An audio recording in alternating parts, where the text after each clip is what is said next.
மத ரீதியாக நாட்டை பிளவுபடுத்தும் மோடியின் பிரச்சாரத்தை தேர்தல் ஆணையம் தடை செய்ய வேண்டும் என இந்திய கம்யூனிஸ்ட் கட்சியின் மாநில செயலாளர் முத்தரசன் தெரிவித்துள்ளார். கோபிச்செட்டிப்பாளையத்தில் அக்கட்சி தலைவர்களில் ஒருவரான CS சுப்பிரமணியம் பேரில் 5 கோடி ரூபாய் மதிப்பீட்டில் அரங்கம் கட்டப்பட்டு வருகிறது.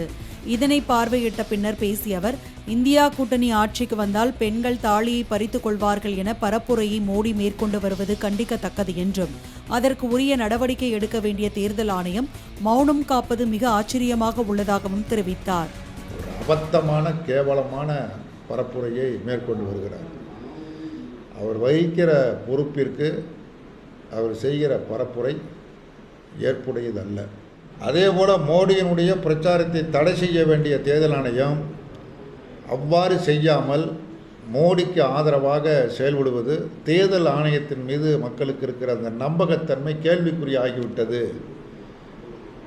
இனியும் அது மாதிரி பிரச்சாரம் செய்யாமல் தடுப்பதற்கு நடவடிக்கையாவது குறைந்தபட்சம் தேர்தல் ஆணையம் மேற்கொள்ள வேண்டும் என்று இந்திய கம்யூனிஸ்ட் கட்சியின் சார்பில்